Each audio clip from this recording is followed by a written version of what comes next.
Propaganda não é só isso aí.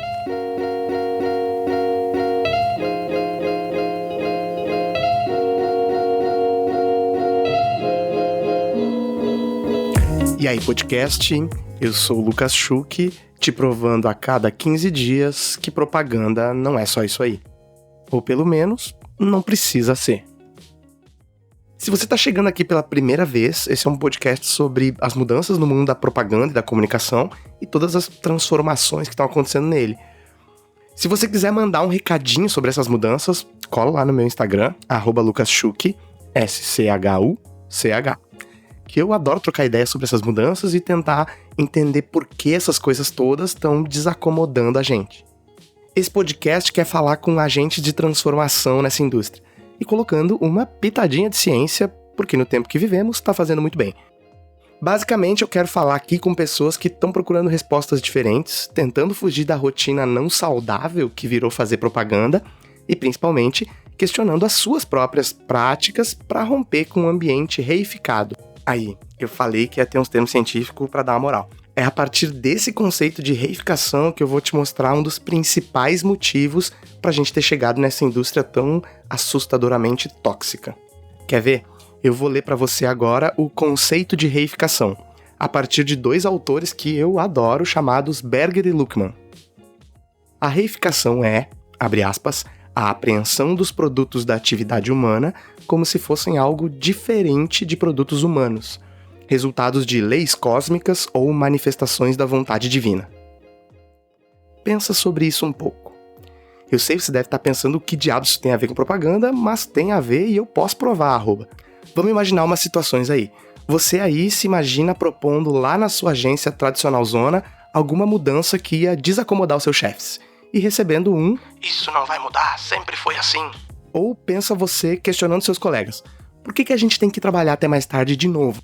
E ouvindo um "é porque é a regra do jogo, a gente precisa entregar". Ou ainda, por que a agência precisa entrar em concorrência de novo? Ué, porque as outras vão entrar. Agora vamos lembrar o conceito que eu falei antes. A apreensão dos produtos humanos como se fossem resultados de leis cósmicas ou manifestação da vontade divina. Gente, concorrências, premiações, hora extra não remunerada, não são coisas da natureza, são invenções de outros publicitários a seu tempo, beleza? Não desceu uma entidade divina dos céus e disse: não matarás, não roubarás, se inscreverás em Cannes. Quer dizer, até teve algumas entidades que falaram isso, mas você conhece elas por publicitários velhos. Uma galera endeusada também a seu tempo que moldou os últimos 100 anos da propaganda moderna. E a gente sabe bem o perfil sociodemográfico dessas pessoas, né? Branco, hétero, classe A... Desculpa, gente, eu tô com um pigarro aqui. Tá, a gente não pode desconsiderar o legado dessas pessoas para propaganda enquanto produto midiático, social e tudo mais. Eu nem tô aqui para isso. O problema é que boa parte desse legado são más práticas perpetuadas até hoje e que a gente não questiona mais as raízes de onde surgiram esses mecanismos de controle. Vê, premiações são mecanismos de controle para publicitários criarem fantasmas. Por que publicitários continuam criando para prêmio então? Porque aumenta salários. Por que agências continuam se inscrevendo em prêmios, então?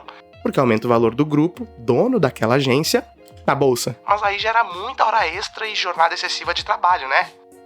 Pois é, você entendeu agora a mecânica perversa por trás disso. E a gente tá falando só de prêmios aqui. Para cada mecanismo de controle desses, tem uma lógica por trás. Seja a concorrência, a hierarquia e todos os outros. Calma. Dá aquela respirada funda comigo, você não precisa achar que agora você vai ter que questionar cada uma das suas ações na sua agência / novo modelo de negócio em comunicação aí. Esses mesmos autores que eu citei dizem que isso não ia nem ser produtivo. Imagina você acordando e questionando cada um dos seus hábitos e práticas. Será que eu escovo os dentes desse jeito porque alguém definiu que eu deveria? Você nem ia sair da sua cama se você questionasse tudo. É por isso que eu não gosto muito da frase comum em palestra hoje em dia: o novo modelo é não ter modelo. Tem que ter um modelo, tem que ter hábitos, tem que ter regras. O cérebro humano precisa disso para seguir e reconhecer padrões. Todos os hábitos e práticas definidas são facilitadores. São, entre aspas, economias de energia, segundo eles. Mas aí tem um questionamento. Se cada hábito repetitivo que a gente tem em propaganda cada prática que a gente não questiona e naturaliza é uma economia de energia, a gente tá usando essa energia poupada para questionar as brigas que realmente valem a pena? As mudanças dizem mais respeito a você entender o que questionar e em que momento. Abre aspas. A questão decisiva consiste em saber se as pessoas ainda conservam a noção de que o mundo social foi feito pelas pessoas e, portanto, pode ser refeito por elas. Ou seja, você só precisa saber que todos os problemas dessa indústria foram criados por outras pessoas. E por isso, você pode mudar eles. Se estiver insatisfeito e quiser. Se não, tá tudo bem. De verdade. É uma escolha mudar. Mas calma, vamos falar sobre escolhas. A resposta fácil seria, gente, sai de agência então, se não tá curtindo, sai. Mas não é sobre isso. Todo mundo paga boleto. E, principalmente, eu não tenho que desistir da minha prática, do ofício que eu escolhi, por uma construção de 100 anos atrás, quando um núcleo de pessoas começou a pensar a propaganda, e um monte de gente veio só replicando essas más práticas. O sistema publicitário ganha muito quando alguém não questiona suas práticas. Porque no fim do dia, se essa pessoa adoecer, ela sai e a gente bota outra pessoa lá. Porque afinal, outra frase reificada em propaganda, se você não quer, tem uma fila de pessoas aí querendo entrar. Aí que tá. Muda a trilha aí, porque agora é que vem o plot twist.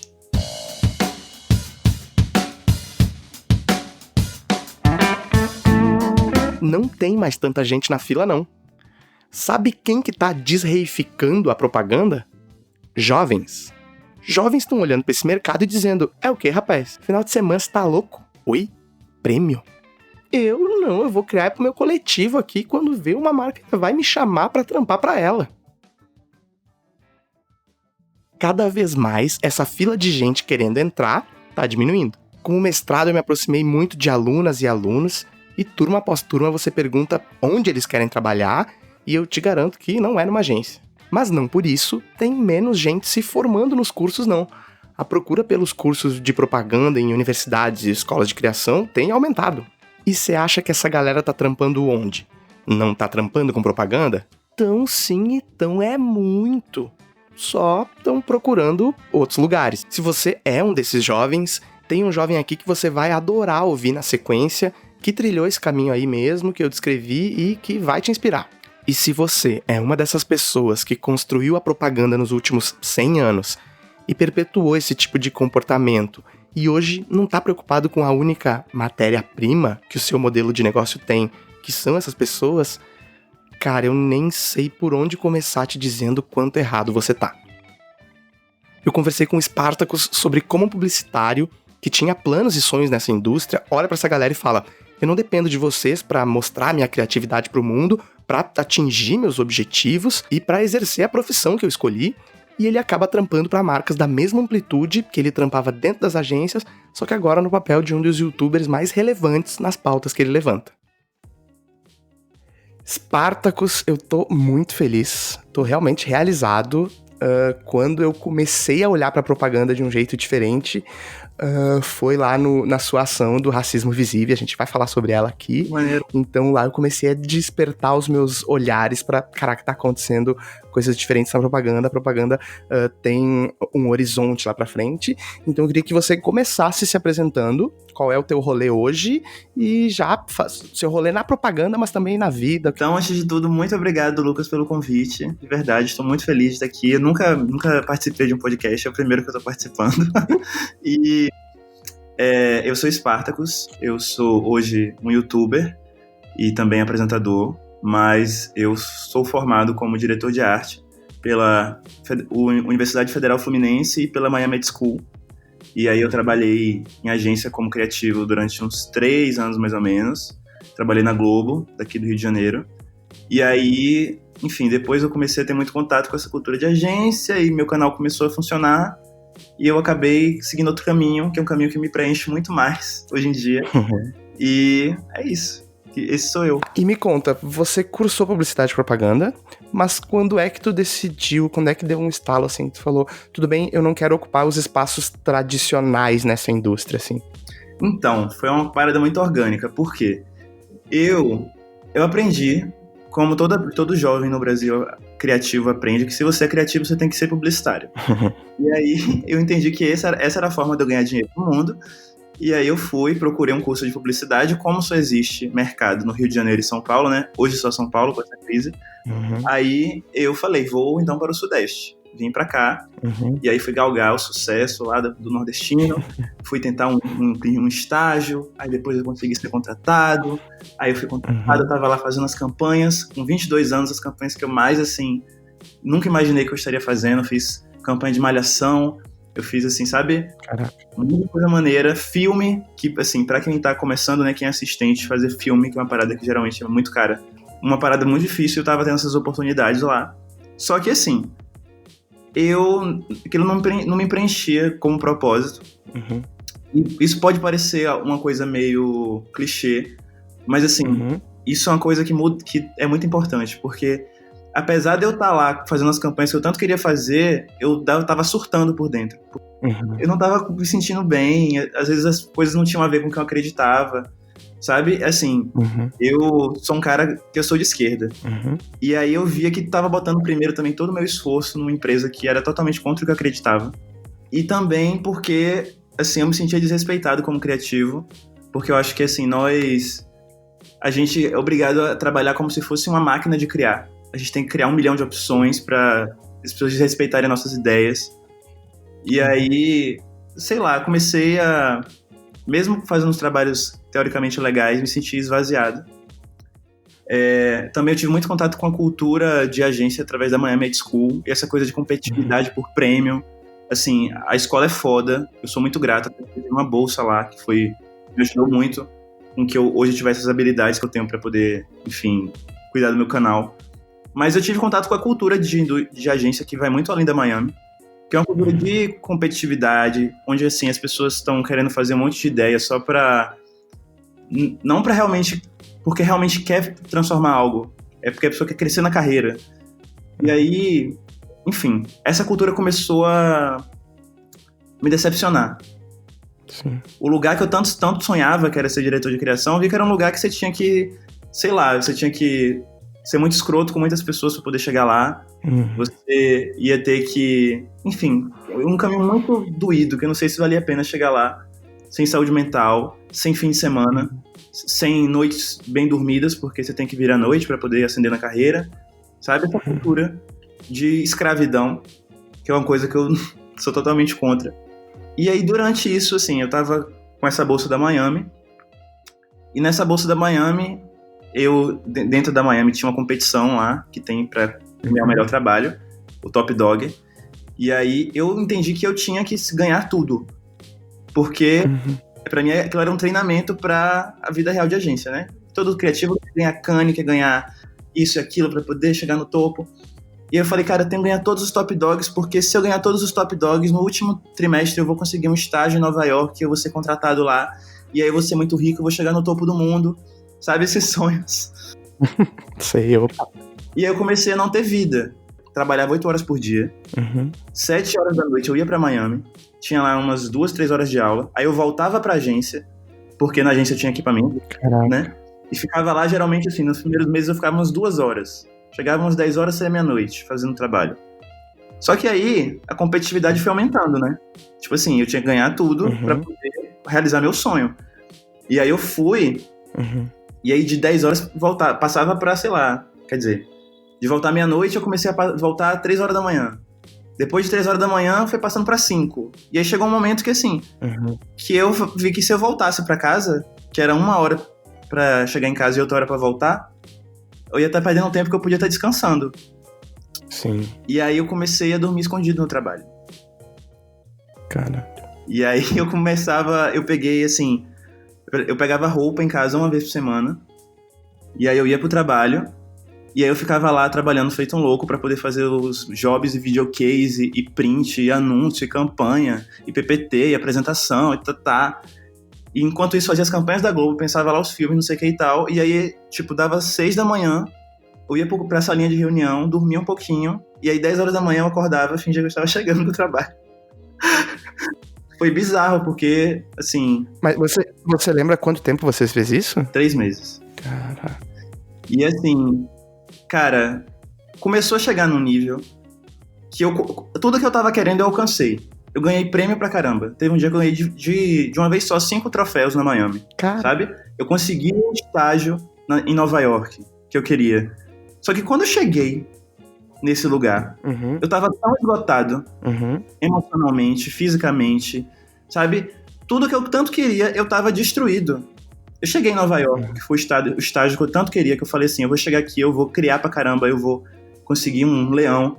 Cheguei lá e eu não tinha saco pra ficar na agência, porque eu tava cansado. Eu queria viver. Claro.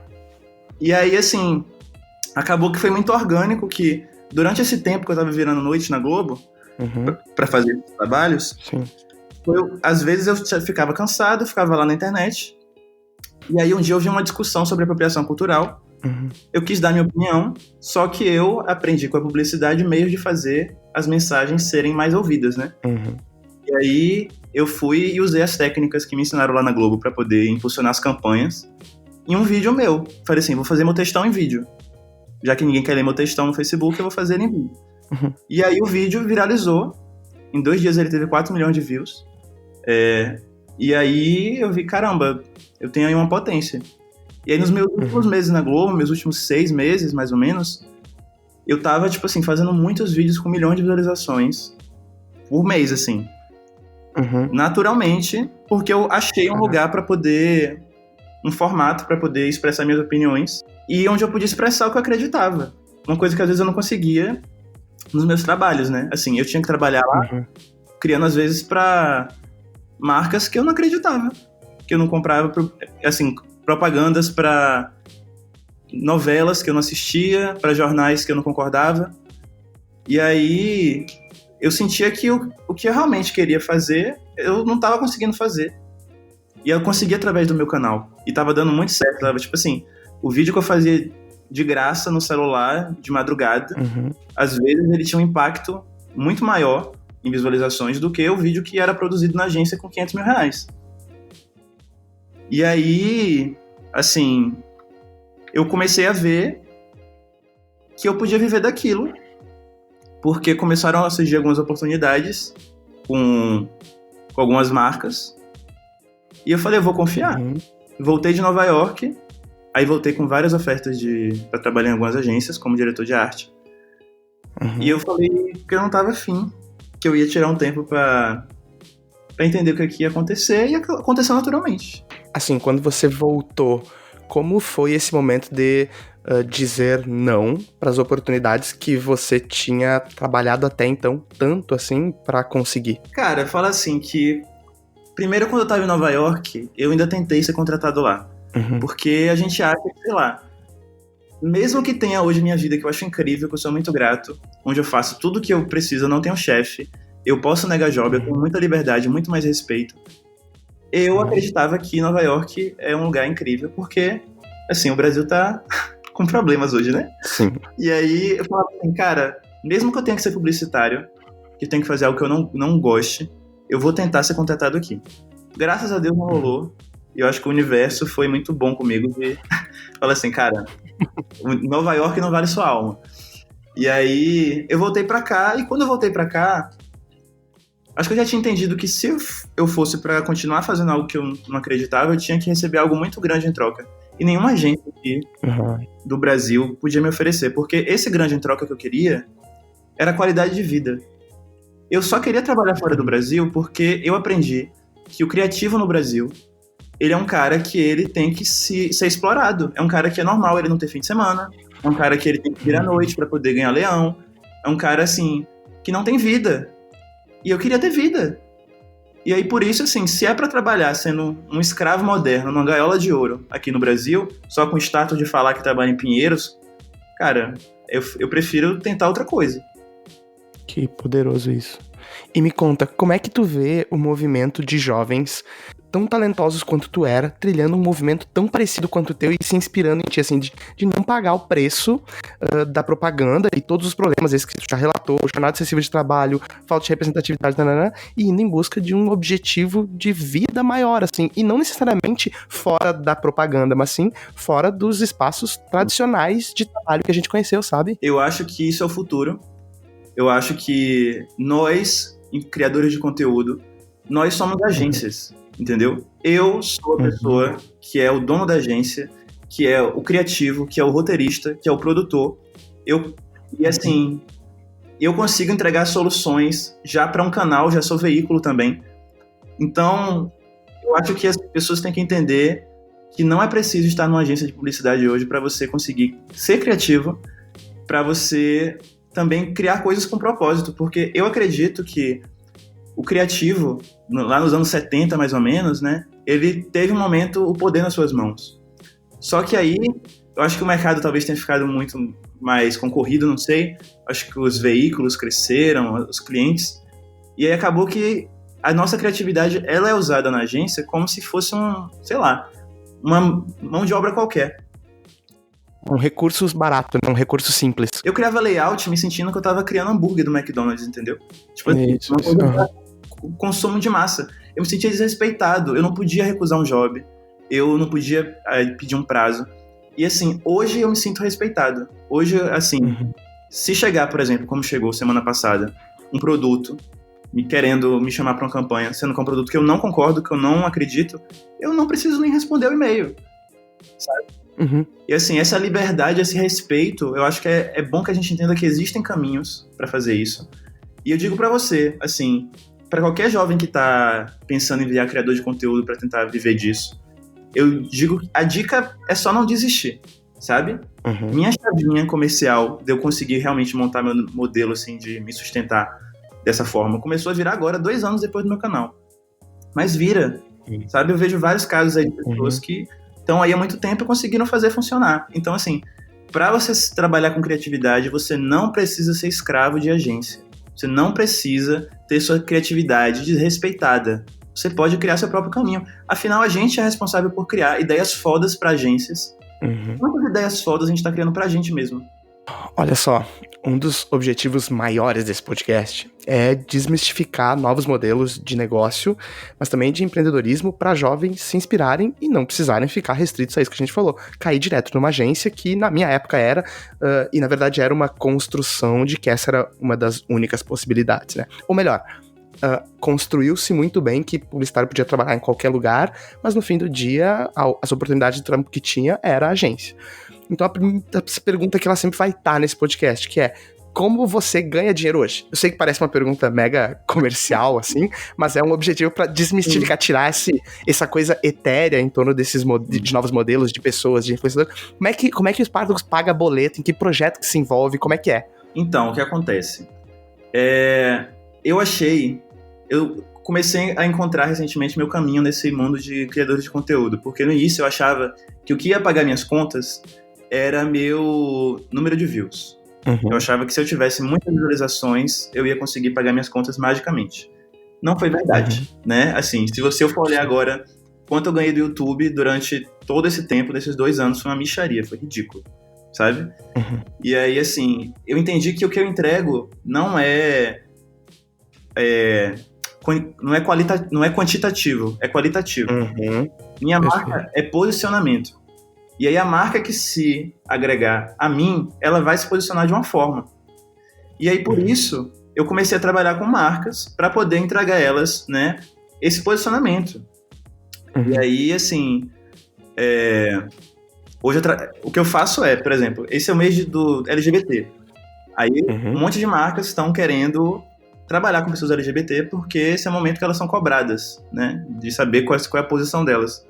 E aí eu crio soluções de comunicação, faço vídeos, faço stories, participo de campanhas, co-crio junto com a agência, né? Ou então a agência me manda o briefing e eu crio sozinho, crio o vídeo, crio o produto, tudo.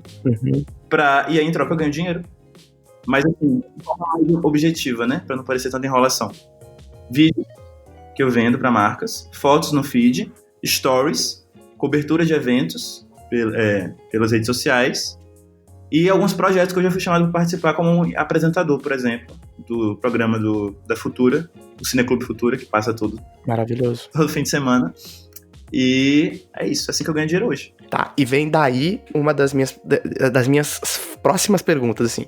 Quando você trampa pra marcas, o que tem sido mais comum pra você? A marca te chamar ou a agência intermediar essa relação? Daí vai vir minha próxima pergunta, mas primeiro, assim, o que tem sido mais comum pra ti, assim? A marca chamar ou a agência ainda intermediar isso? Cara, eu vou dizer pra você que o mais comum tem sido a... Deixa eu pensar. Deixa eu falar bobagem. Eu acho que foi a marca. É porque nem sempre eu sei, mas tem um pouco dos dois.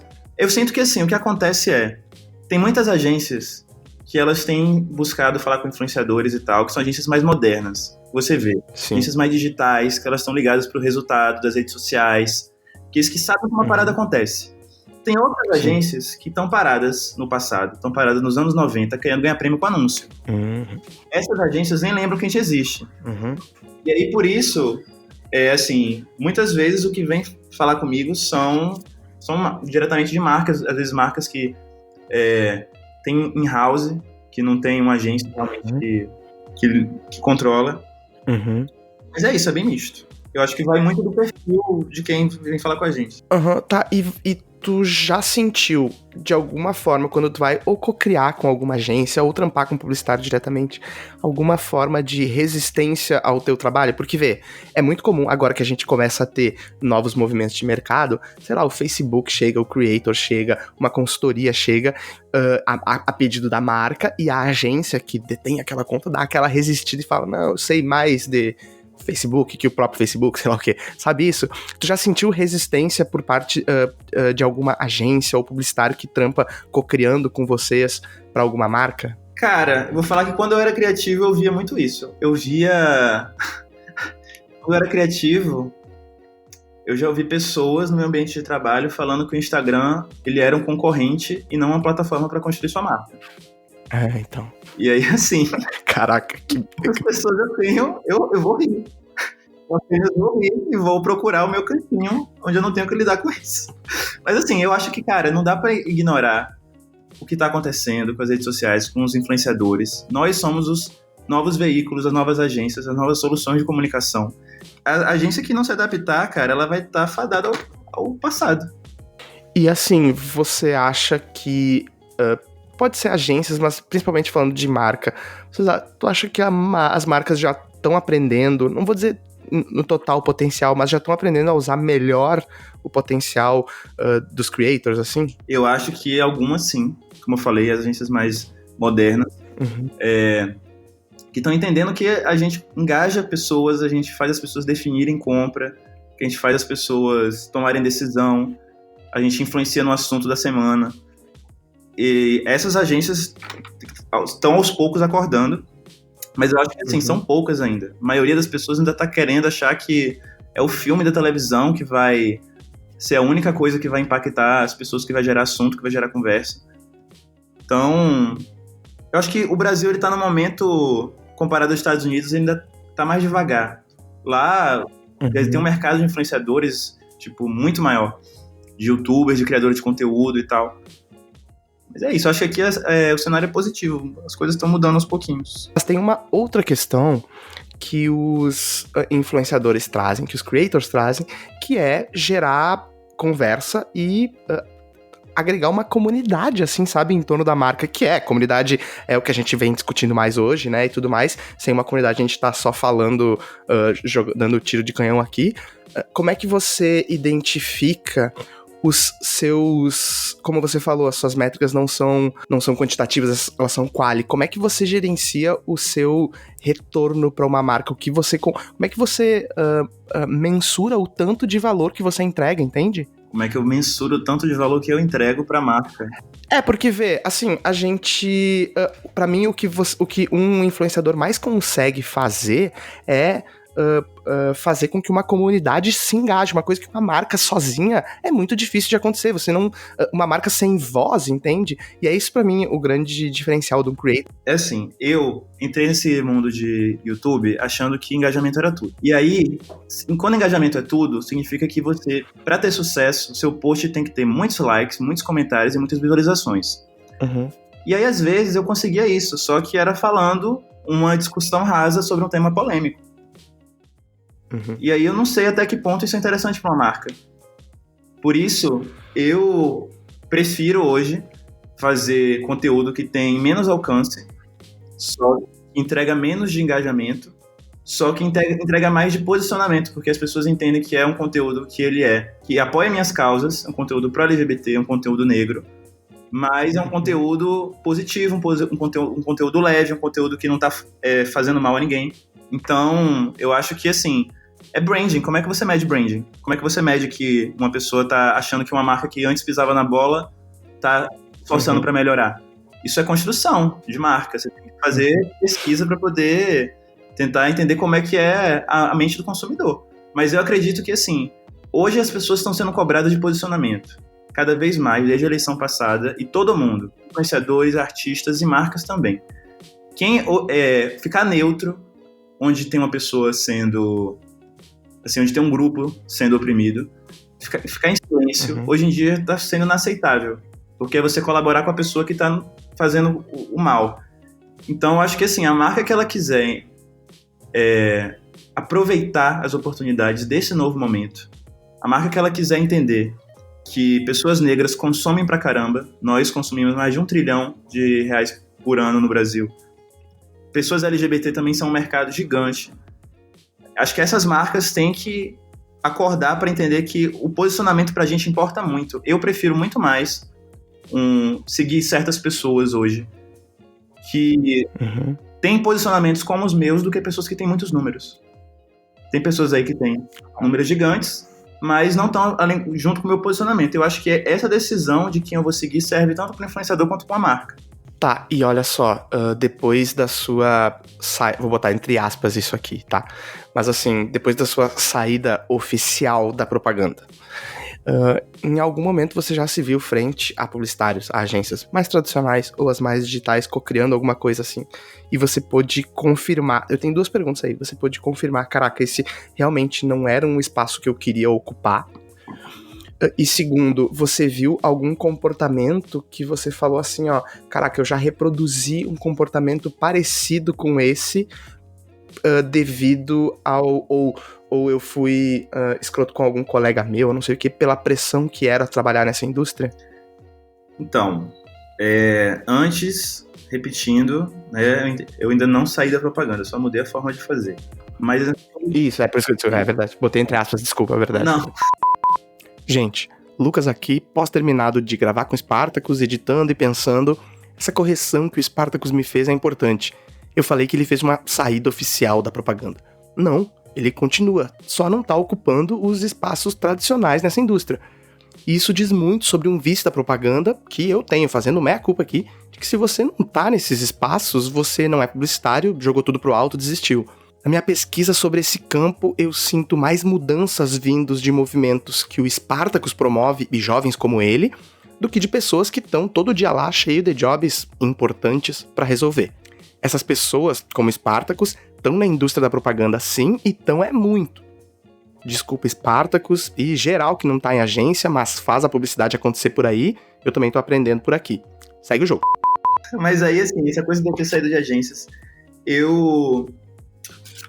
algumas agências me chamaram já pra co-criar, e geralmente é isso que rola mais, entendeu?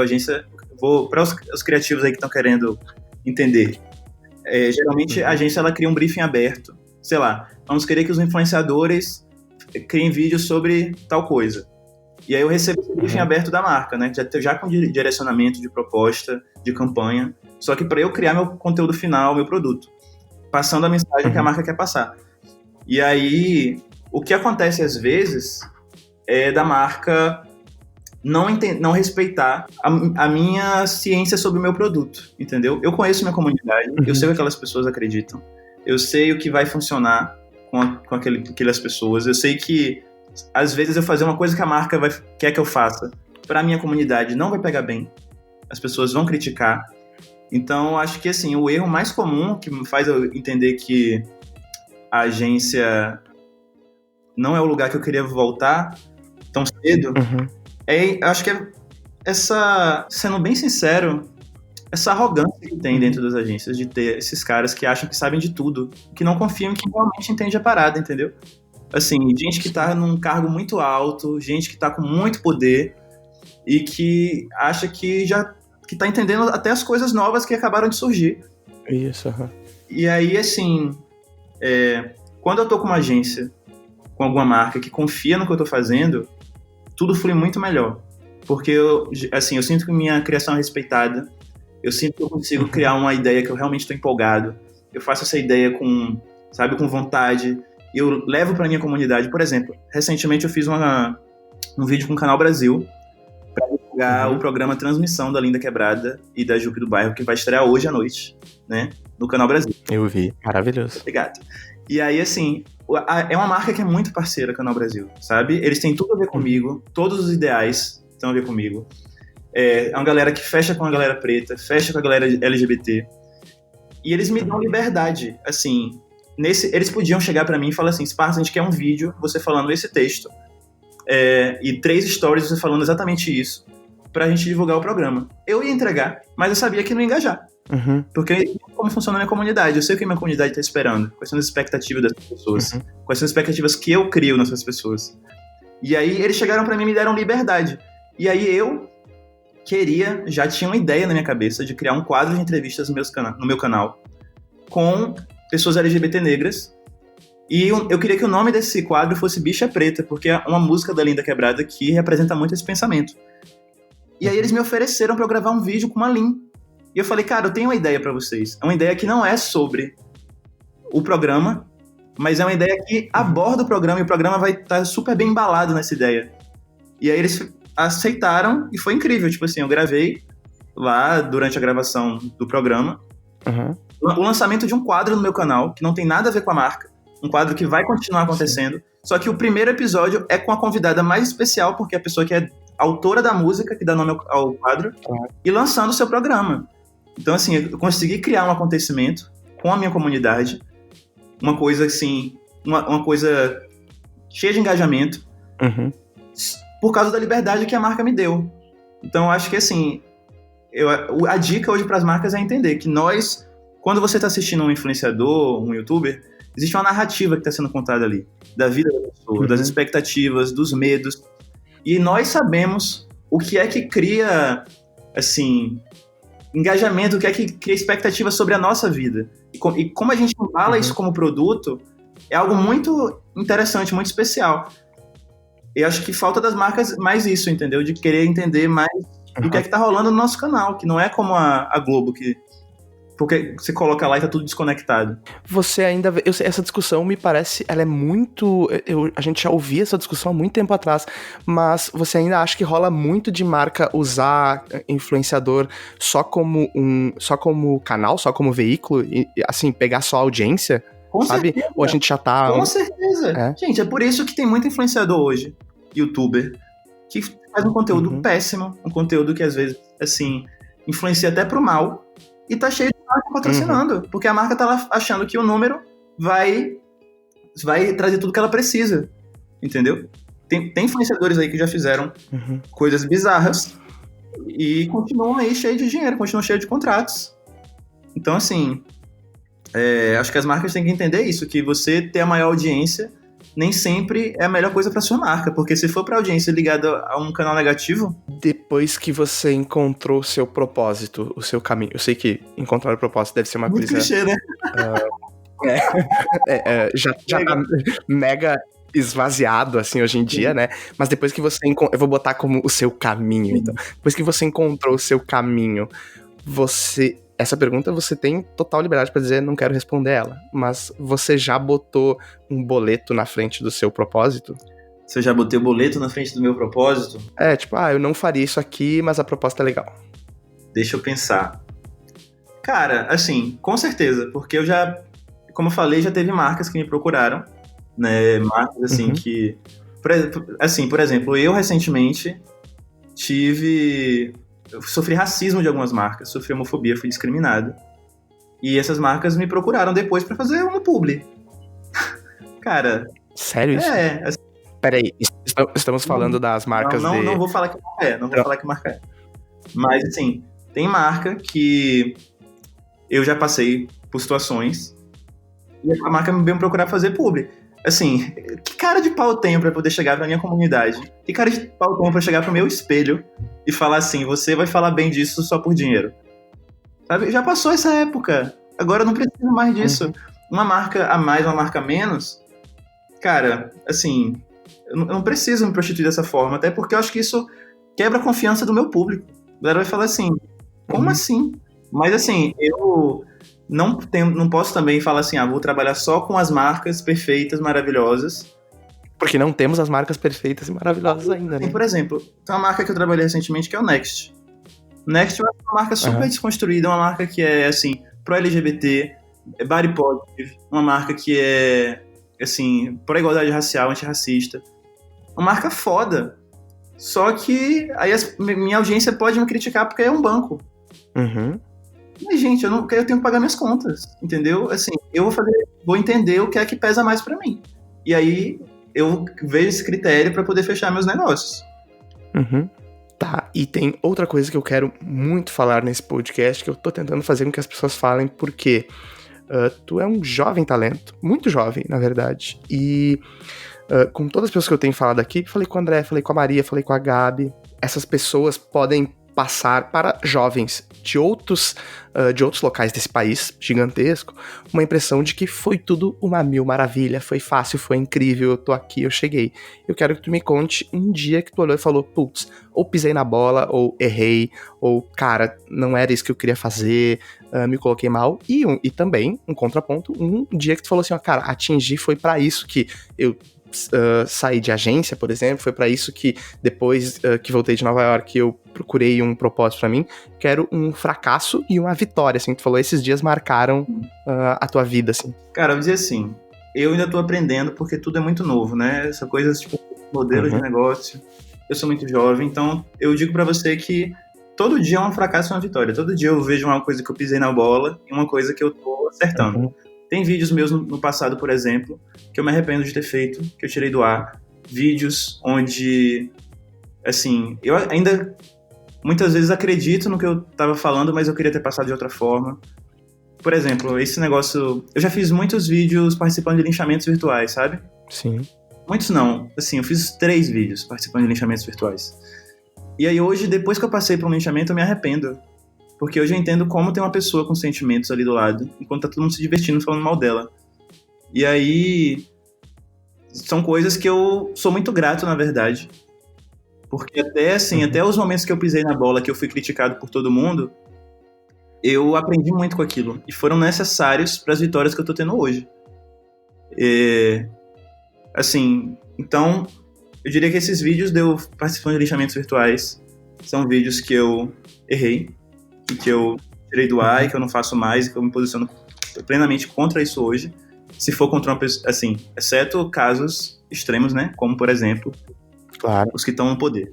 Mas, coisas que eu acho que foram vitórias, eu vou dizer pra você, pra mim foi um momento que virou uma chavinha, um momento que eu parei de usar meu canal pra falar do mundo lá fora e passei a usar meu canal pra falar do mundo aqui dentro. Porque meu canal, ele começou sendo basicamente um lugar onde eu falava sobre questões raciais LGBT, e depois ele começou a virar um noticiário do racismo e da homofobia. Comecei a falar de muitas notícias de pessoas que estavam passando por isso, e casos e tal.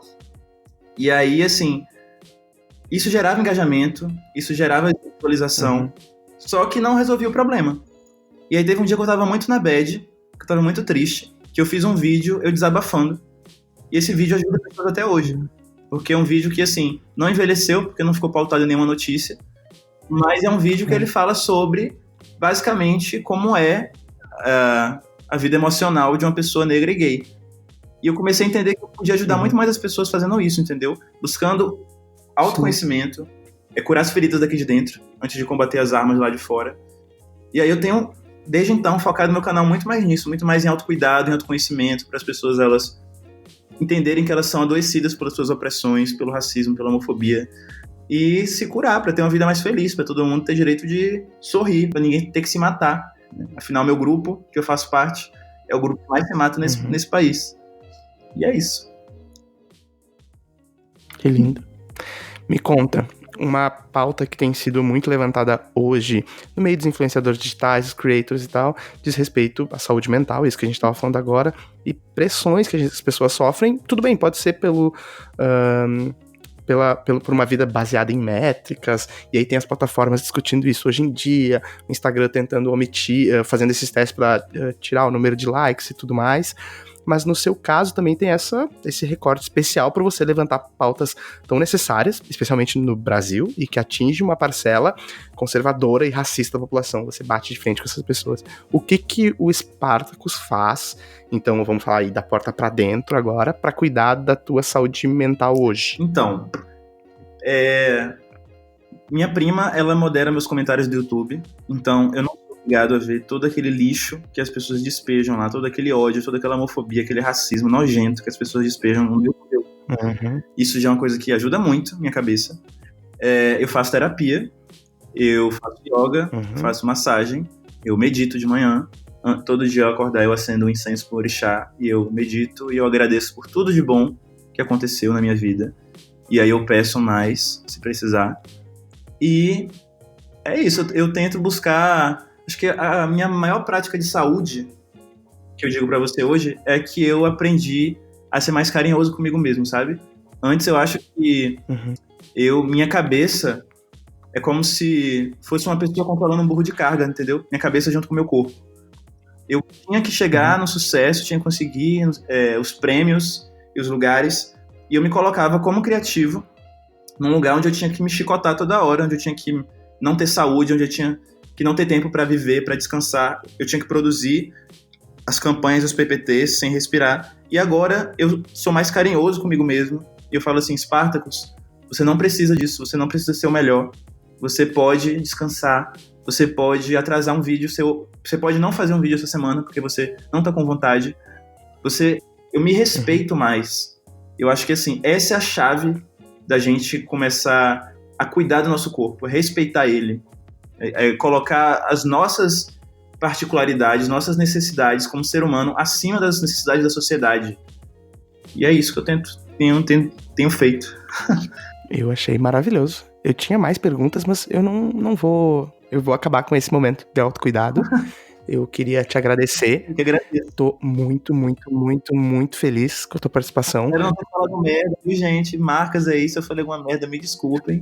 Tenho certeza que você não falou nenhuma merda, foi muito importante.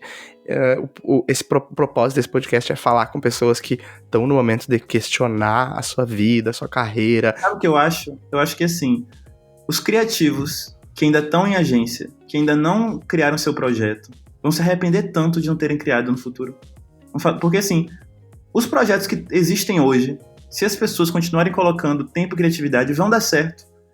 Então, assim, a gente ter liberdade de não depender de uma agência, de não depender de um chefe, da gente poder ser dono do que a gente, da nossa criação, isso pra mim é revolucionário. Se já que tá fechando, se eu quisesse deixar uma mensagem pras pessoas, eu queria falar que, assim, criem seus conteúdos, não tenham medo de sair da agência, porque, assim, existe um mecanismo na agência chamado Premium, que é feito para poder aprisionar os criativos. Porque o prêmio fala assim, se você tem uma ideia foda, pensa como colocar uma das marcas daqui da agência para botar lá na rua, porque aí você pode fazer um videocase e ganhar um prêmio aí pra Cannes. Só que aí, se você fizer a mesma ideia sem colocar a marca da agência, colocar a sua marca, você pode criar seu caminho de carreira, você pode criar a sua verdade.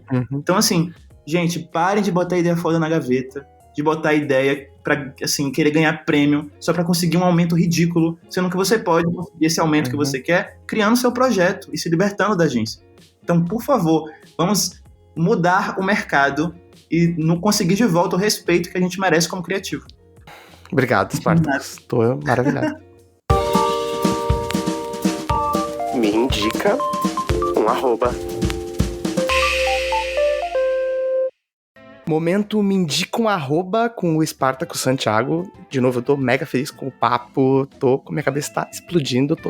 Tá cheio de luzes saindo da minha cabeça.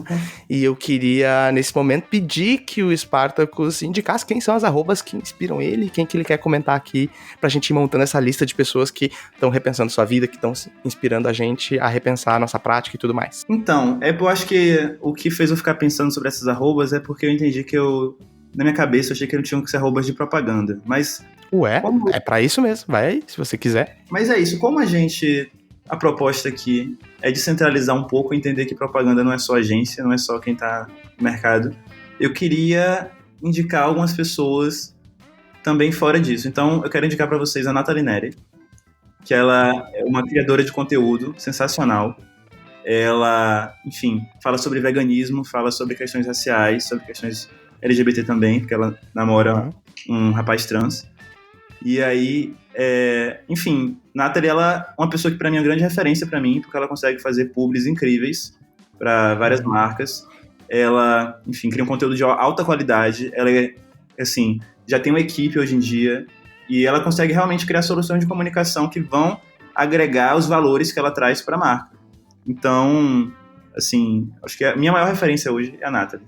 Isso eu não nego para ninguém. E eu acho que uma coisa que eu acho que tem que mudar um pouco é a gente parar com essa questão de competitividade no mercado de comunicação. A gente vê uma pessoa que é foda e querer, sei lá, passar por ela, ultrapassar ela. A gente tem que se fortalecer e se admirar e se indicar. E por isso, assim, uma criadora de conteúdo negra, mulher, e que é uma puta referência. Então, sigam Nathalie Neri. Incrível. Vai aprender a fazer publi, porque eu aprendo muito com ela. Outra coisa que eu queria indicar é o Meu Melhor Defeito, que é a campanha que eu fiz junto com o André Chaves, que é outra arroba incrível. Foi uma campanha que a gente fez através do Papel e Caneta, que é outra arroba incrível. O Meu Melhor Defeito foi um perfil no Instagram que a gente fez para poder chamar vários publicitários, vários comunicadores, vários criadores que estão buscando novos caminhos na propaganda. Então, assim, se eu hoje estou aqui nesse podcast como um caminho, as pessoas podem conhecer várias outras pessoas que estão tentando fazer a transformação nesse meio publicitário através desse projeto. Lá tem pessoas criando projetos para deixar as agências mais pretas, mais diversas. Tem pessoas querendo fazer a comunicação ficar menos sexista. Enfim, várias alternativas fodas. Outra arroba que eu acho obrigatória é Papel e Caneta, que é enfim, quem criou o Meu Melhor Defeito, que é esse coletivo do André Chaves, esse coletivo de criativos que está sempre em transformação, que ele reúne para cada projeto para poder, enfim, fazer coisas fodas. Eles já fizeram várias campanhas incríveis para várias causas e nenhuma dessas campanhas é feita para ganhar prêmio. É uma política do Papel e Caneta de não escrever nada, exatamente para mostrar que a gente não precisa de prêmio para poder ter uma ideia com relevância. Sim. Então, é isso. Acho que são os arrobas que me inspiram hoje. Spartacus, eu queria dizer que eu tô maravilhado, mais uma vez. Eu tô muito agradecido por esse momento. Foi um momento inspirador na minha semana, assim. Então, eu vou levar essa conversa num cantinho muito especial do meu coração. Tô muito, muito, muito feliz. Muito obrigado. E é isso, podcast. Se você curtiu esse papo, manda um recadinho lá no @LucasSchuch, que eu vou mandar esses feedbacks pro Spartacus. Eu tenho certeza que foi tão inspirador para você ouvir quanto foi para mim. Eu adoraria encerrar com um texto lindo de final de episódio, mas eu prefiro deixar vocês com as palavras do Spartacus ecoando por aí. Daqui a 15 dias a gente se encontra e dessa vez eu vou deixar um spoiler para quem fica até o final desse podcast. Vai ter mulher em cargo de liderança internacional, sim. A gente se vê.